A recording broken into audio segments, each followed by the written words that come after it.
एक लंबे समय पहले एक गांव में बलराम और गीता नामक पति पत्नी रहते थे। बलराम नारियल पानी बेचता था। वो बहुत ईमानदार आदमी था, मगर अगर किसी और का व्यापार उसके व्यापार से अच्छा चलता तो वो बहुत निराश होता था और कुछ भी करके उनके व्यापार को अच्छा चलने से रोकता था। एक दिन बलराम नारियल को लेके आने के लिए नारियल के पेड़ के पास जाता है। वहाँ उन पेड़ों के मालिक को देख कहता है, नमस्कार साहब, नारियल लेने आया हूँ। हाँ, तुम तो आते रहते हो, जितने चाहिए लेके जाओ। और ऐसे एक बंडी पे नारियल को लेके जाता है। बलराम को नारियल लेके जाना वहीं एक नारियल पेड़ पे बैठी एक भूत देखती है। कौन है ये आदमी? हमेशा नारियल लेके जाता है। आज मेरे निवास के पेड़ से भी नारियल लेके गया है। मुझे ये जानना है कि वो इन नारियल के साथ करता क्या है। और ऐसे उसकी बंडी पे चढ़ के उसके साथ जाती है, मगर बलराम को वो दिखाई नहीं देती है। वो उस नारियल की बंडी को एक जगह पे रोक के उन्हें बेचने लगता है। उसके पास बहुत लोग आके नारियल पानी खरीद के पीते हैं। आइए साहब आइए, मीठा पानी वाला नारियल है, साधारण के हैं और राजस्थान के भी। साधारण वाले 20 रुपए के और राजस्थान वाले 30 रुपए के, और एक बोतल होगा 60 रुपए का। ऐसे जोर जोर से चिल्लाने पर उधर से गुजरते हुए लोग सुन के उसके यहाँ नारियल पानी पीने आते थे। अरे बलराम, बड़े अच्छे नारियल दे रहे हो यार, पानी बहुत मीठा है, इसीलिए मैं हमेशा तुम्हारे ही पास आता हूँ नारियल पानी पीने। उस आदमी ने सच कहा है बलराम, मैं भी सिर्फ तुम्हारे पास आता हूँ नारियल पानी पीने। मैं बचपन से नारियल पानी का व्यापार कर रहा हूँ ना, इसीलिए मुझे अच्छे नारियल चुनना अच्छी तरह से आता है साहब। अच्छा, तो ये सबको नारियल पानी बेचता है, इसीलिए हमेशा नारियल लेके जाता है। इन सबकी बातें सुनकर मुझे भी नारियल पानी पीने का मन कर रहा है। ऐसे सोचकर वो भूत सामने नारियल पानी पी रहे आदमी के अंदर घुस जाती है और नारियल पानी का स्वाद लेती है। वाह, ये नारियल पानी तो बहुत मीठा और स्वादिष्ट है। मैं इसी आदमी के पास रहूंगी, ऐसे तो मैं हर रोज नारियल पानी पी सकती हूँ। हा हा हा। बलराम नारियल पानी बेचते हुए उसके बगल वाले होटल में बहुत लोगों का आना जाना देखता है। मैं अपने व्यापार में मग्न होके इस होटल को देख भी नहीं पाया। लगता है कि व्यापार तो बहुत अच्छा चल रहा है। कल से इसका काम तमाम करना ही मेरा काम है, तब तक मुझे शांति नहीं मिलेगी। अगले दिन होटल से एक आदमी बाहर आके नारियल पानी पीने बलराम के पास आता है। आप वहाँ पकौड़ी खा के आ रहे हैं?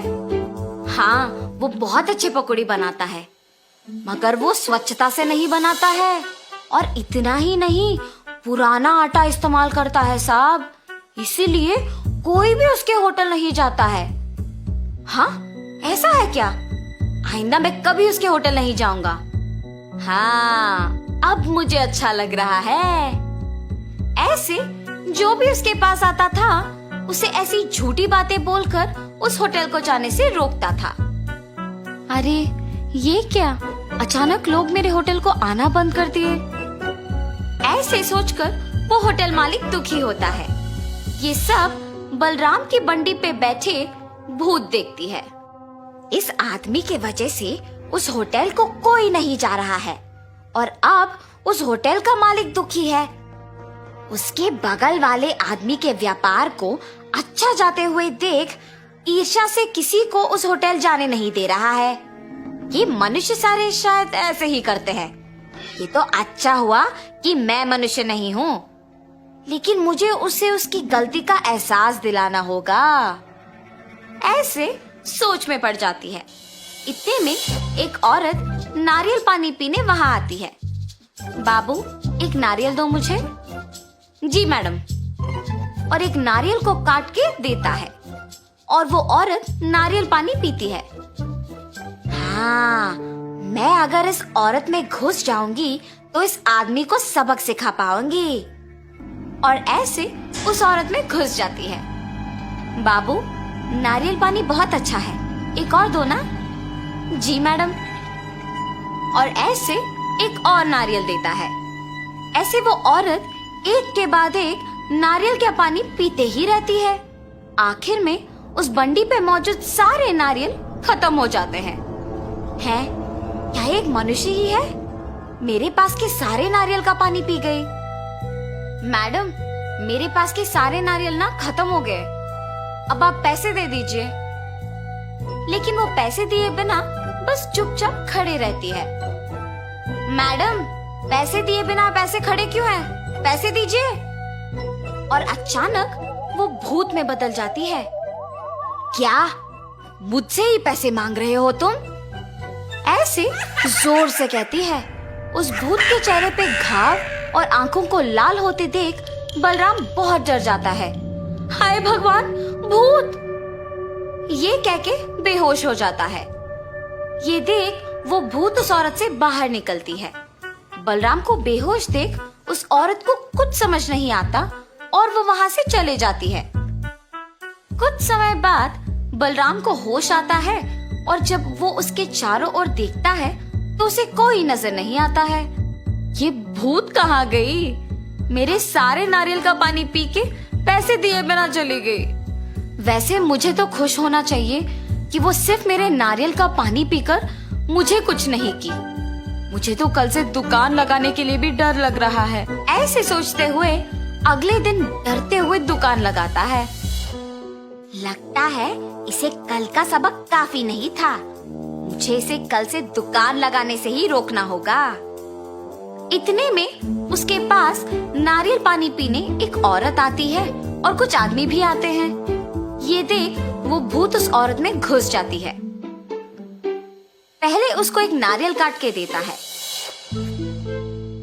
वो नारियल पानी पी के पैसे दिए बिना जाने के लिए पीछे मुड़ती है। मैडम, मैडम, आप पैसे दिए बिना जा रहे हो? वो औरत भूत की तरह बदल के पीछे मुड़ती है। इतना जल्दी भूल गए मुझे कि पैसे मांग रहे हो? ऐसे जोर से कहती है। उसे डरावना दिखते देख वहाँ के सारे लोग भूत भूत करके चिल्लाते हुए भाग जाते हैं। बलराम भूत को देख कांपते रहता है। उसके बाद भूत भी वहाँ से चली जाती है। कुछ देर बाद बलराम वापस होश में आता है। आज भी वो भूत आई है। मेरे साथ और भी लोग उस भूत को देख भाग गए। कल से कोई भी मेरे पास नारियल पानी पीने नहीं आएगा। ऐसे सोचकर तब से नारियल पानी बेचने के लिए डर के घर पे ही रहता है। कुछ दिन बाद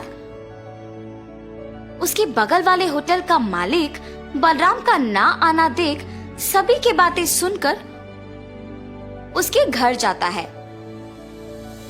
बलराम, बलराम, तुम यहाँ क्यों आए? मुझे पता है कि तुम्हारे साथ क्या हुआ। तुम निडर कल से आके वापस अपना दुकान लगाओ। तुम बहुत अच्छे हो। सबकी बातें सुनकर मुझे प्रोत्साहित करने आए हो। लेकिन मैंने क्या किया? तुम्हारे व्यापार को अच्छा चलते हुए देख ईर्ष्या से तुम्हारे व्यापार को नष्ट करने का प्रयत्न किया। मुझे माफ करो। जो कुछ भी हुआ उसे भूल जाओ। मेरा व्यापार अब अच्छा ही चल रहा है। मेरे व्यापार ऐसे अचानक रुकने के वजह से ही मुझे मेरे गलती का एहसास हुआ है। ऐसे जब कह रहा था वहां वो भूत आती है। अरे भूत, भूत! मुझे देख के डरो मत। मैं तुम दोनों को कुछ नहीं करूंगी। बलराम, तुम्हें तुम्हारी गलती का एहसास दिलाने के लिए ही मैंने ये सब किया है। अब जो तुम सुधर गए हो, मैं खुश हूँ। अब मैं तुम्हारे पास नहीं आऊंगी। मैं अपने निवास की जगह चली जाऊंगी। ऐसे कह के वो भूत चली जाती है। अब से तुम नारियल का पानी बेचने आ जाओ। ऐसे कह के वो होटल का मालिक भी वहां से चला जाता है। तब से बलराम सबसे अच्छे से पेश आके बाकी लोगों के व्यापार से दूर रहते हुए उसके खुद के व्यापार पे दृष्टि लगा के मेहनत से काम करता है। उससे उसका व्यापार कुछ ही दिनों में विकास पाती है और वो एक बड़ा दुकान लगा के नारियल बेचते हुए अपने परिवार के साथ खुशी से रहता है। तो इस कहानी का नैतिक क्या है? दूसरों की सफलता देख ईर्ष्या से उनका काम बिगाड़ना हमें हमारे काम को दृष्टि से नहीं करने देता है और वो हमें नष्ट कर देता है। इसीलिए अपना काम ढंग से करो और दूसरों के काम में दखल अंदाजी मत करो।